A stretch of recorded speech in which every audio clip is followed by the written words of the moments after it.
ইসলামে গান বাজনার নিন্দা। আল্লাহ তাআলা ইরশাদ করেন, এক শ্রেণীর লোক আছে যারা মানুষকে আল্লাহর পথ থেকে নিবৃত রাখার উদ্দেশ্যে অজ্ঞতাবশত অবান্তর কথাবার্তা সংগ্রহ করে এবং তা নিয়ে ঠাট্টা বিদ্রূপ করে। এদের জন্য রয়েছে লাঞ্ছনাকর শাস্তি। সূরা লোকমান আয়াত ৬। তাফসীর গ্রন্থ রুহুল মাআনিতে অবান্তর কথা এর ব্যাখ্যায় লেখা হয়েছে, প্রত্যেক এমন জিনিস যা আল্লাহর ইবাদত থেকে উদাসীন করে দেয়। হযরত আব্দুল্লাহ ইবনে মাসউদ রাদিয়াল্লাহু আনহু এর কাছে একই শব্দের ব্যাখ্যা জানতে চাওয়া হলে তিনি ৩ বার কসম খেয়ে বলেন, আল্লাহর কসম, তা দ্বারা গান বাজনা উদ্দেশ্য। এখানে এ সম্পর্কিত কিছু হাদিস ও মনীষীদের উক্তি উল্লেখ করা হলো। ১. হযরত আবু উমামা রাদিয়াল্লাহু আনহু থেকে বর্ণিত, নবী সাল্লাল্লাহু আলাইহি ওয়াসাল্লাম গান বাজনাকারী দাসী ক্রয় বিক্রয় করা এবং তাদের গান শিক্ষা দিতে নিষেধ করেছেন এবং এর বিনিময়ে খাওয়াকে হারাম করেছেন। এরপর তিনি উপরে উল্লেখিত আয়াত পাঠ করেন। ২. হযরত আব্দুর রহমান ইবনু আউফ রাদিয়াল্লাহু আনহু থেকে বর্ণিত, তিনি বলেন, নবী করিম সাল্লাল্লাহু আলাইহি ওয়াসাল্লাম আমাকে ২ প্রকার আওয়াজ শোনা থেকে বারণ করেছেন। ১. গান বাদ্যের আওয়াজ। ২. বিলাপের আওয়াজ। ৩. নবী সাল্লাল্লাহু আলাইহি ওয়াসাল্লাম ইরশাদ করেন, যে ব্যক্তি গায়িকা বাদীর মজলিসে বসে তা শুনে, কিয়ামতের দিন তার কানে গলিত সীসা ঢেলে দেওয়া হবে। ৪. হযরত আব্দুল্লাহ ইবনে মাসউদ রাদিয়াল্লাহু আনহু বলেন, সংগীত অন্তরে ব্যভিচারের কল্পনা এভাবে জাগিয়ে তোলে যেমন পানি সবজি উৎপন্ন করে। ৫.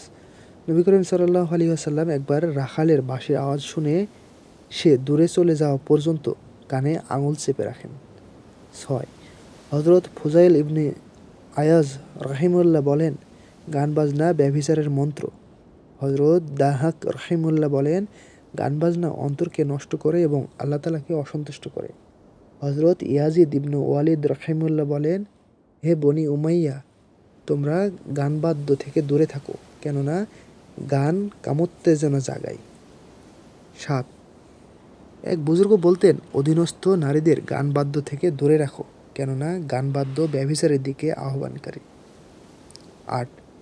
হযরত সাফওয়ান ইবনু উমাইয়া থেকে বর্ণিত, একবার উমর ইবনু কুররা নবী করিম সাল্লাল্লাহু আলাইহি ওয়াসাল্লামের কাছে অশ্লীল গান ছাড়া অন্য গানের ব্যাপারে অনুমতি প্রার্থনা করল।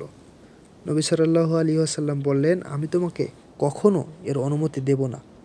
না আমি তোমাকে সম্মান দেব, আর না তোমার দিকে করুণার দৃষ্টিতে দেখব। হে আল্লাহর দুশমন, তুমি তো মিথ্যাচার করছো।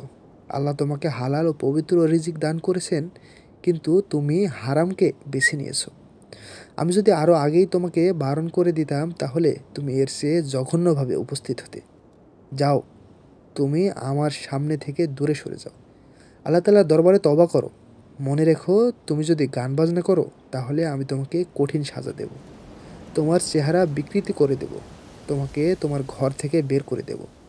তোমার ধন সম্পদ মদিনার যুবকদের মাঝে বন্টন করে দেব।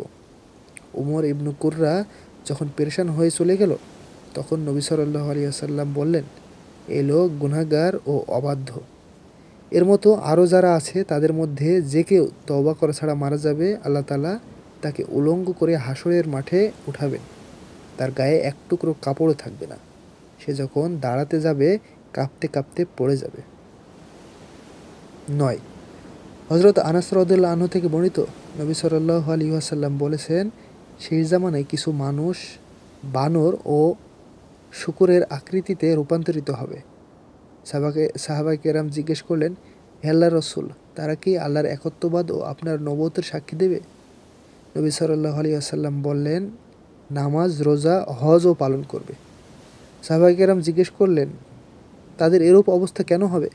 নবী সাল্লাল্লাহু আলাইহি ওয়াসাল্লাম বললেন, বাদ্যযন্ত্র, নাচ গানকারী নারী এবং ঢোল তবলার প্রতি আকৃষ্ট হওয়ার কারণে। তারা মদ্যপান করবে, রাতভর নৃত্য সঙ্গীতে মশগুল থাকবে, অতঃপর সকালে বানর শূকরের আকৃতি ধারণ করবে।